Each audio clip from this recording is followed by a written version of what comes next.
dans cette pièce et est-ce que vous avez l'opportunité de travailler dans un projet similaire? Bonjour, bonjour à tous. En fait, mon rôle dans ce spectacle vient de quelque chose qui est assez singulier, c'est que ce conte, c'est aussi une histoire d'amitié entre Thierry, Clara et moi. Et le hasard a fait que Clara m'a dit, Julien, écoute, j'ai un conte en tête avec comme personnage principal la mandoline avec un violon et un chapeau dans un grenier qui raconte toute l'histoire de l'Ukraine, mais à travers elle de cette zone, et quelque part une forme d'histoire un peu aussi de l'humanité entre les conflits, les amours et les guerres qui ont ravagé. Oui. Dakle, moja uloga u ovom dijelu je dosta posebna, ona proističe iz prijateljstva sa Klarom i sa Thierryjem. Ona kad je u stvari počela da stvara dijelo, me je pozvala i rekla, slušaj Julien, imam ideju o jednom dijelu gdje će glavni likovi da budu mandolina, violina i šešir. I to dijelo u stvari prikazuje, koje bi prikazivalo istoriju Ukrajine, ali istovremeno istoriju cijelog čovječanstva. Et tout à l'heure, Christian évoquait en fait, disons que cette histoire résonnait de manière très particulière aujourd'hui avec la guerre en Ukraine. Mais moi, ce que je voulais dire, c'est que les circonstances ont été tout autres pour nous, puisque la genèse du conte a débuté 1 an pratiquement avant la guerre en Ukraine. Donc, ce n'était pas du tout lié au conflit, ça venait vraiment de quelque chose de ressenti et qui n'était pas de circonstance. Ono što je posebno kod ovog dijela je kako se ono danas drugačije shvata nego onako kako smo ga mi shvatali prilikom stvaranja, jer je nastalo godinu dana prije događaja u Ukrajini, znači prije cijelog konflikta i potpuno drugačije se danas razumije u odnosu na to kako smo ga mi stvarali. Et pour poursuivre le côté anecdotique finalement de la création, Christian disait tout à l'heure, la mandoline n'est pas un instrument très connu.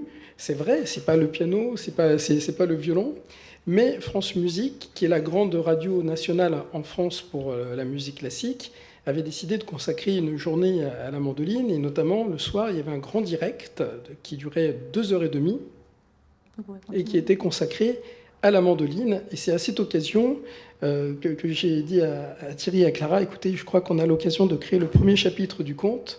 Voilà. Dakle, nastavit ću sa ovim anegdotama o stvaranju dijela koje su započele moje kolege. Dakle, mandolina nije toliko poznati instrument, nije to klavir ili violina, ali želio bih da kažem da francuski radio France Radio u stvari ima posvećen jedan 2,5-časovni koncert, odnosno klasičnu muziku na svom kanalu, samo mandolini. I rekao sam Klari da evo to je prilika da mandolina bude uvrštena u malo poznatije instrumente. Voilà, et se poser la question du narrateur ou de la narratrice, donc d'un récitant. Et il se trouve que par hasard, moi j'avais croisé Julie Depardieu une fois, avec qui on avait un peu sympathisé, tout simplement parce qu'elle m'avait confondu avec un chef d'orchestre qu'elle aimait beaucoup. C'est comme ça que j'ai pu la rappeler, et on lui a proposé le projet, et puis voilà, est né tout un projet avec cette traduction, et que Thierry, il le sait, pour moi c'est un génie de la musique, il a cette inspiration profonde du compositeur, en plus d'être un grand pianiste. Et Clara, voilà, son jeu au violon, vous l'entendrez, c'est la voix humaine, c'est plein de rondeur, voilà, elle a un son d'altiste. C'est le plus beau compliment, je pense, que je peux lui faire. C'est-à-dire que quand elle joue du violon, on entend de l'alto. Viola. D'accord. Brač. Dakle, u nastavku mi smo slučajno onda sreli Julie Depardieu i onako ona me je pomiješala sa šefom njenog omiljenog orkestra i onda smo i pitali da ona govori stihove, odnosno da govori naraciju našeg dijela. Kasnije Thierry, želio bih da naglasim da je Thierry muzički genije, ne samo što je pijanista, već i veliki kompozitor i unio je magiju u ovo djelo, a Klara, evo čućete, ona je pravi virtuoz na violini i u njenom sviranju violine se čuje na neki način i viola. Et pour terminer, je dirais que voilà, l'histoire quelque part nous a rattrapés avec la guerre en Ukraine, mais voilà, c'est vraiment une histoire aussi humaine au départ et ça a beaucoup de valeur en musique parce que ça n'est pas fréquent en réalité.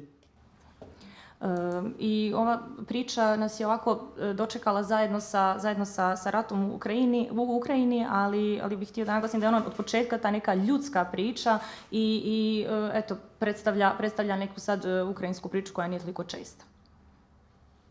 Et donc, merci à Thierry, merci à Clara, merci Christian de nous avoir invités et merci Jana d'intégrer l'aventure. On est vraiment ravis. Enfin, moi, je suis sur un petit nuage ici au Monténégro. Hvala Thierryu, hvala Klari, hvala što ste nas pozvali, hvala Žani koja je unijela svoju emociju u ovo djelo.